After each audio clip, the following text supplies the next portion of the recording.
एक बार फिर आपको कहते हैं खुशामदीद। और पूरे मुल्क में आज हमने देखा कि तमाम सहाफ़ी जो थे वो सरापा एहतजाज थे, तमाम तंजीमें जो थी वो एहतजाज कर रही थी मुल्क के हर हिस्से में, और वो एहतजाज हो रहा था फीसा एक्ट तरमीमी बिल 2025 के खिलाफ, जो कि आज ऐवान बाला यानी सेनेट से भी मंजूर कर लिया गया है।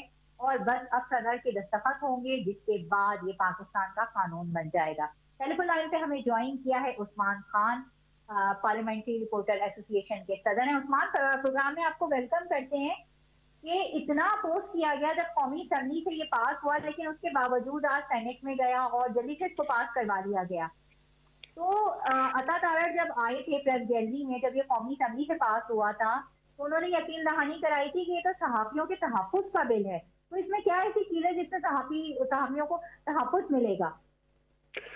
बहुत शुक्रिया बेनज़ीर। देखिए, सबसे पहले तो ये है कि इसमें इस बिल के मतन में क्या है या क्या नहीं है, इसकी ये बहस तो बाद में होगी, लेकिन पहले बहस ये बनती है कि आखिर ऐसा क्या है कि आपको इतनी उजरत में, इतनी खामोशी से, इतना छुप के इस कानून को मंजूर करवाना पड़ रहा है और जोर जबरदस्ती। मतलब आप देखिए, कमेटियों में जब ये मामला गया और वहां पर ये बताया जा रहा है कि 5-5 मिनट लगाए गए और ये कानून को मंजूर करके जो है वो बिल आगे ईमान में भेजा जाता रहा।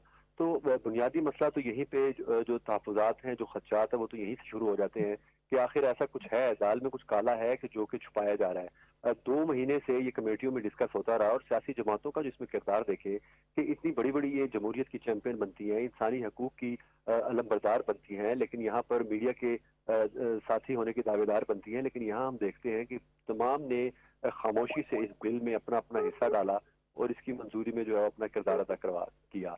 अब इसकी अगर मतन की आप बात करिए कि इसका जो कंटेंट है उसमें ऐसा क्या है, देखिए इसमें सोशल मीडिया का जहां तक ताल्लुक है, जो इसको नाम दिया जा रहा है, तो ये बड़ी अच्छी बात है कि सोशल मीडिया को रेगुलेट होना चाहिए। बेनज़ीर, आप और हम खुद अपनी सहाफ़ी बरादरी जो है वो इस सोशल बिल्कुल। मीडिया की जो बकवासियात है, जिस किस्म की वहां पे वाहियात गुफ्तगू की जाती है, जिस किस्म को स्कैंडलाइज किया जाता है, प्रोपेगेंडा कैंपेन्स चलाई जाती हैं, इससे तो हम खुद भी तंग हैं। हम तो चाहते हैं कि रेगुलेट किया जाए, लेकिन हमारा एतराज ये है कि इसको अलग किया जाए, जो मेन स्ट्रीम मीडिया है, जो इलेक्ट्रॉनिक मीडिया, और अब उसके बाद सोशल मीडिया और डिजिटल प्लेटफॉर्म, इसको अगर आप अलग अलग नहीं देखेंगे तो फिर आप और हम कल को इस कानून की जद में आके पकड़े जाएंगे।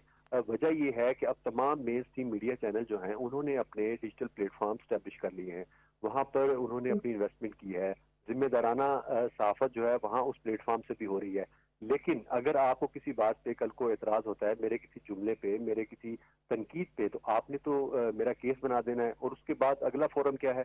अगला फोरम यह है कि आपने उसमें जो इंसाफ का एक फोरम है हाई कोर्ट, उसको आपने माइनस कर दिया। माइनस करने के बाद आप अपनी मर्जी का जो है वो ट्रिब्यूनल बनाएंगे। ट्रिब्यूनल ने अगर मुझे मेरा केस दे दिया और मेरे पास जो आखिरी रेमेडी होगी वो सुप्रीम कोर्ट होगी। हमारे कितने ऐसे दोस्त हैं, कितने ऐसे लोग हैं जो सुप्रीम कोर्ट तक जा सकते हैं? तो हम ये समझते हैं कि एक तो जो फोरम है हाई कोर्ट का या निचली जो लोअर कोर्ट्स है उसको बहाल रखना चाहिए। हमारे पास पहले ही फेक न्यूज का जो एक इतनी जामे इसमें तशरीह की गई है कि फेक न्यूज क्या है। अब इसमें बड़ी कंफ्यूजन है कि फेक न्यूज ऐसी कौन सी होगी। बिल्कुल। उसकी बुनियादी वजह यह है कि हमारे पास कोई मैकेनिज्म हमारे नॉलेज में नहीं है कि किसी हुकूमत पाकिस्तान के पास हो या फैक्ट चेक जिस किस्म का मेरा ये सवाल भी था वज़ीर इत्तलात से, उनके उनके पास इस बात बिल्कुल, का कोई आप जवाब उनके नहीं था कि साथ ही फैक्ट खड़े चेक हुए का थे निज़ाम। भाईजान उस्मान। जब वो प्रेस गैलरी में आए थे, आप उनके साथ ही खड़े हुए थे।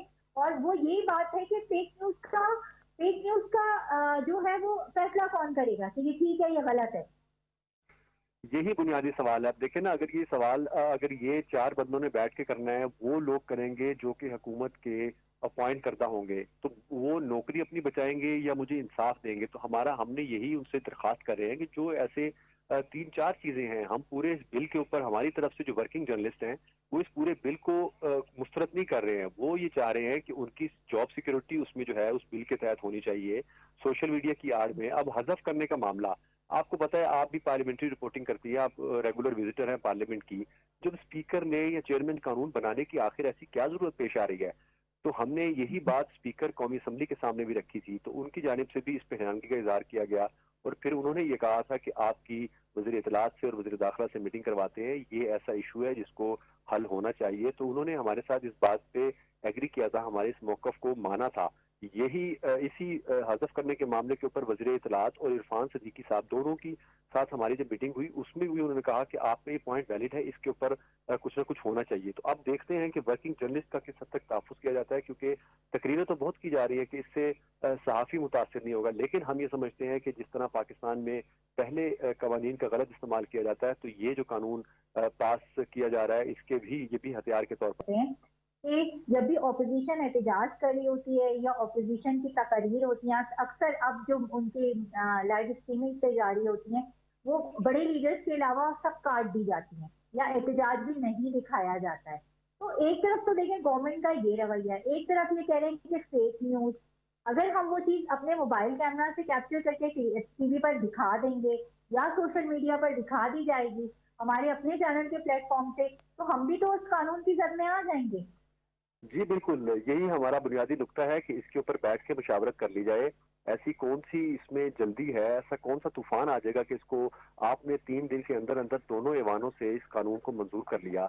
अच्छा, सबसे बड़ा बुनियादी नुक्ता ये है कि बेनज़ीर, जो काबिल एतराज़ मवाद जो शेयर किया जाता है सोशल मीडिया के ऊपर, जिसके ऊपर रियासत को भी बहुत ज़्यादा मसला आ रहा है, हुकूमत और सियासी जमातें भी ये समझती हैं कि हमारी ट्रोलिंग की जाती है, तो भई वो तमाम लोग इस वक़्त आज की तारीख़ में वो पाकिस्तान से बाहर बैठे हुए लोग कर रहे हैं।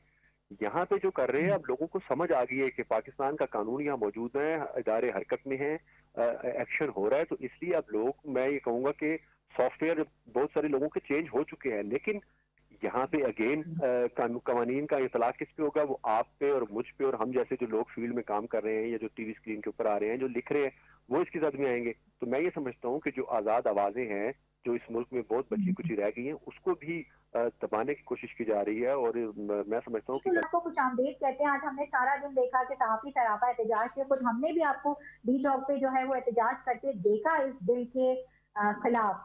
तो आपको लगता है कि ये एहतजाज जो है वो गवर्नमेंट तक पहुंचेगा और इसका कोई असर हो पाएगा? क्योंकि आज तो भरपूर तरीके से जो थी सहाफ़ियों ने अपनी आवाज़ उठाई इस बिल के खिलाफ। Thank you so much Benazir. अभी उस्मान कह रहे थे कि बहुत सारे लोगों का जो है, ऐसे लोग जिनके बारे में ये कानून साज़ी करना चाह रहे हैं, उनका जो सॉफ्टवेयर है वो अपडेट हो चुका है, तो वो जो है वो आवाज़ें जो है उनको पसंद भी नहीं होती, और फिर ये होता है कि ये जो है ये फेक न्यूज़ है क्योंकि ये हमारे हक में बात नहीं हो रही। तो अब फेक न्यूज़ की जो डेफिनेशन है इन सियासी जमातों के सामने, वो ये है कि हमारे हक में बात करें, हमारी बात करें तो सच्ची बात है, सही बात है, ये सही खबर है, और अगर हमारे खिलाफ बात करें तो ये गलत खबर है। इस वक़्त ये जो बिल सामने आया है, ये जिन-जिन लोगों ने पढ़ा है, वो हैरान भी हैं और परेशान भी हैं कि ऑलरेडी एक पैका कानून, जिसको हम सब काला मानते हैं, जानते हैं, और अदालत इसको उठा के बाहर फेंक चुकी है। हाई कोर्ट में जब ये गया तो उसके वक़्त भी अदालत ने इसको उठा के बाहर फेंक दिया। फिर उस लिए 3 दिन के अंदर-अंदर, तो ये कोई इतनी शादियाने बात बजाने वाली बात नहीं है। जो जमहूरी कुव्वतें होती हैं, जो जमहूरी हुकूमतें होती हैं, जो जमहूरी सियासी जमातें होती हैं, वो तमाम स्टेक होल्डर्स को साथ बिठाती हैं, तमाम स्टेक होल्डर्स के साथ बात करती हैं, और फिर उसके बाद जो है वो आगे बढ़ती हैं। पैका का कानून काला था, काला है, और अब इसकी कालिख में मज़ीद इज़ाफ़ा किया गया है। इसका इस्तेमाल पहले भी गलत था, पहले भी मनफ़ी हुआ, हमेशा सहाफ़ियों के खिलाफ इस्तेमाल हुआ। ये जो सियासी जमातें इस वक़्त जो है वो इस बात पर खुश हैं कि उन्होंने एक कानून पास करवा लिया है, इसके अंदर तरमीम पास करवा ली है। ये पहले भी इनके खिलाफ इस्तेमाल होता आया, जब ये अपोजिशन में होते हैं इनके खिलाफ इस्तेमाल होता है, और उस वक्त ये हम सहाफियों के साथ खड़ी होती हैं। और जब कानून पास हुआ था, शदोशमत के साथ ये कानून इस्तेमाल हुआ, और उस वक्त ये कहते थे कि ये काला कानून है, अब इसको जो ही हम दोबारा पावर में आएंगे तो हम चेंज कर देंगे, हम खत्म कर देंगे। और अब जब ये पावर में आए हैं तो अब इस ये सियासी मुनाफिकत जो है ये हमारी समझ से तो बालातर है, लेकिन हम जो है सहाफ़ी हैं और हमारा काम आवाज़ उठाना है, हमारा काम जो है वो बात करना है। अभी ये कानून पास हो गया है कौमी असम्बली से भी, सेनेट से भी, और तहरीके तहफ़्फ़ुज़ आज़ादी इज़हार राय, इसके हवाले से जो है वो काम शुरू हो चुका है, और तहरीके आज़ादी इज़हार राय जो है ये अब शुरू हो चुकी है। अब इसके ऊपर मज़ीद ये तहरीक अब रुकने वाली नहीं है। ये कानून जो है ये वापस होना चाहिए, और इसके सिवा कोई हल नहीं है।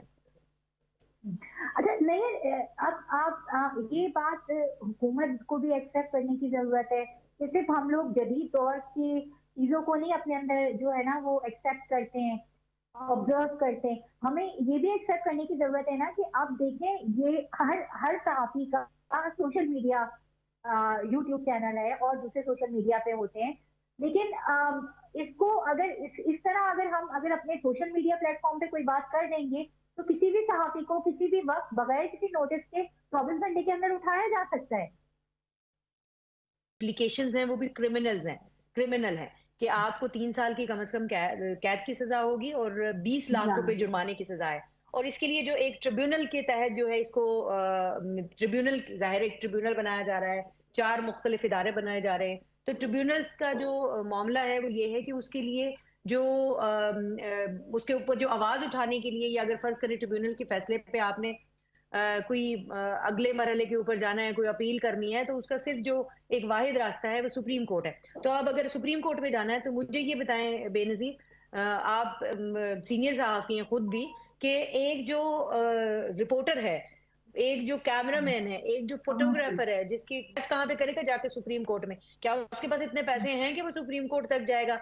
और पैसे नहीं होंगे, और क्या उसके पास ऐसे इतने पैसे हैं कि वो वहां सुप्रीम कोर्ट का कोई वकील आयद करेगा?